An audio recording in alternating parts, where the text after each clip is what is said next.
ബംഗളൂരുവിൽ ഹോസ്റ്റൽ മുറിയിൽ മരിച്ച നിലയിൽ കണ്ടെത്തിയ നഴ്സിംഗ് വിദ്യാർത്ഥി ആദിത്യൻ ആത്മഹത്യ ചെയ്യില്ല എന്നാണ് കുടുംബം പറയുന്നത്.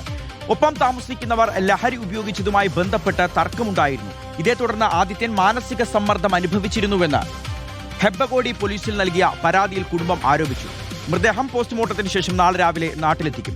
അരുൺ സോളമനുണ്ട് വിവരങ്ങൾ നൽകാൻ. അരുണി, ഉന്നത വിദ്യാഭ്യാസ സ്ഥാപനങ്ങളിൽ പലവിധ കാരണങ്ങളാൽ മാനസിക സമ്മർദ്ദം താങ്ങാനാവാതെ ആത്മഹത്യ ചെയ്യുന്ന, ജീവിതം അവസാനിപ്പിക്കുന്ന, നിരാശയിൽ സ്വന്തം ജീവിതം അവസാനിപ്പിക്കേണ്ടി വരുന്ന കുട്ടികളിൽ, വിദ്യാർത്ഥികളിൽ, നമ്മുടെ സഹോദരങ്ങളിൽ ഒടുവിലത്തെ ആളായി മാറുകയാണ് ഇപ്പോൾ ആദിത്യൻ. നിരന്തരം ഇങ്ങനെ ആവർത്തിച്ചുകൊണ്ടിരിക്കുന്നു. നിതിൻ രാജിന്റെ ഒരു മരണം, നമ്മുടെ ആ ഒരു വേദന, ആ ഒരു ഞെട്ടൽ ഇപ്പോഴും നമ്മുടെ ഉള്ളിൽ നിന്ന് പോയിട്ടുമില്ല.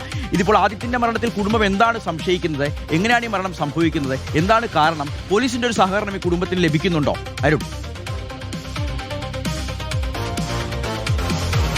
ഷിഖാസ്, ഇവിടെ ഇന്നലെ ഉച്ചയോടുകൂടിയാണ് കുടുംബം ഈ വിവരം അറിയുന്നത്. അരുവിക്കര സ്വദേശിയായിട്ടുള്ള 19-കാരൻ ആദിത്യൻ ഹോസ്റ്റൽ മുറിയിൽ തൂങ്ങി മരിച്ച നിലയിലാണ് സുഹൃത്തുക്കൾ കാണുന്നത്. കൂടെ 4 പേർ ഉണ്ടായിരുന്നു എന്നുള്ള വിവരം കൂടി പുറത്തു വരുന്നുണ്ട്. ഇവർ ഇല്ലാത്ത സമയമാണ് ഈ സംഭവം നടന്നിരിക്കുന്നത്. ഇവർ കോളേജിൽ നിന്ന് തിരിച്ചു വരുമ്പോൾ മുറിയിൽ തൂങ്ങി മരിച്ച നിലയിൽ ആദിത്യനെ കാണുന്നു. പക്ഷേ ഇവിടെ ചില ദുരൂഹതകളുണ്ട്. കാരണം അച്ഛൻ പ്രദീപിനെ കോളേജ് അധികൃതർ ഈ വിവരം അറിയിക്കുന്നത് ഇന്നലെ ഉച്ചയോടുകൂടിയാണ്. അവർ പറയുന്നത് ആദിത്യൻ അതീവ ഗുരുതരാവസ്ഥയിലാണ്, എത്രയും വേഗം കുടുംബം ബാംഗ്ലൂരിലേക്ക് വരണമെന്നുള്ളതാണ്. ഇത് കർണാടക ഉപമുഖ്യമന്ത്രിയായിട്ടുള്ള DK ശിവകുമാറിന്റെ ബന്ധുവിന്റെ ഉടമസ്ഥയിലുള്ള BTL സ്കൂൾ ഓഫ് നഴ്സിംഗ് എന്ന് പറയുന്ന സ്ഥാപനമാണ്. അവിടുത്തെ 2ാം വർഷ BSc നഴ്സിംഗ് വിദ്യാർത്ഥിയായിരുന്നു ഈ ആദിത്യൻ. ഇതിൽ കഴിഞ്ഞ കുറച്ച് ദിവസങ്ങൾക്ക് മുമ്പ് കൂടെ ഉണ്ടായിരുന്ന ചില സുഹൃത്തുക്കൾ അവർ ലഹരി ഉപയോഗിച്ചിരുന്ന വിവരം ഈ ഹോസ്റ്റലിലെ വാർഡനും അതുപോലെ തന്നെ ആദിത്യന്റെ അധ്യാപകനും ഈ വിവരം അറിഞ്ഞിരുന്നു.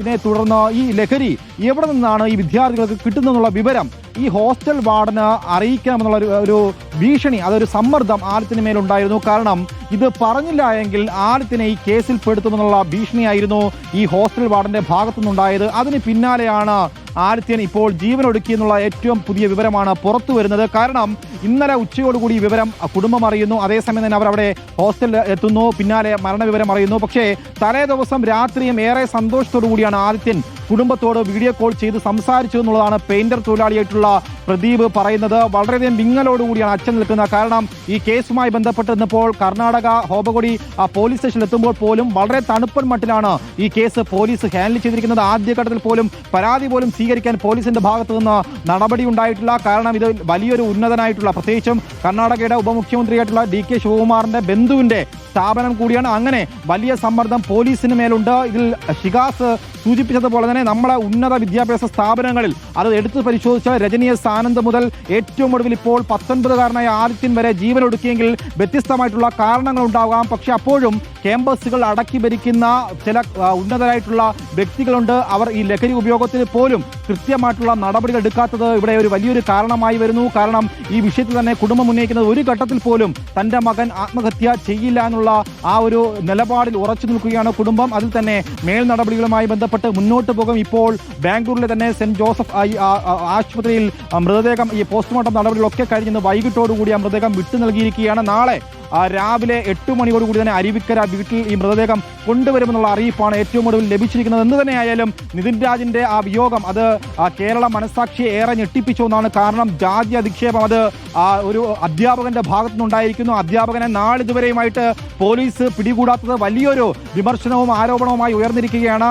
ഇപ്പോൾ ഹർത്താൽ അടക്കമുള്ളവ നടന്നിരിക്കുന്നു. ഇതിൽ അതിനോടനുബന്ധിച്ചാണ് ഇപ്പോൾ നമ്മുടെ തൊട്ടടുത്താണ് തിരുവനന്തപുരം നെടുമങ്ങാട് ഉഴമലക്കിൽ നിന്ന് തൊട്ടടുത്ത് അരുവിക്കര എന്ന് പറയുന്ന സ്ഥലത്തെ 19-കാരൻ ഏറെ സ്വപ്നത്തോടു കൂടിയാണ് ഇപ്പോൾ കർണാടക ആ നഴ്സിംഗ് കോളേജിൽ പഠിക്കാൻ പോയത്. പക്ഷേ ജീവനറ്റ ശരീരം ഇപ്പോൾ ആ ബന്ധുക്കൾ നാളെ സഹിക്കാൻ കഴിയുന്നതിനപ്പുറമാണ്.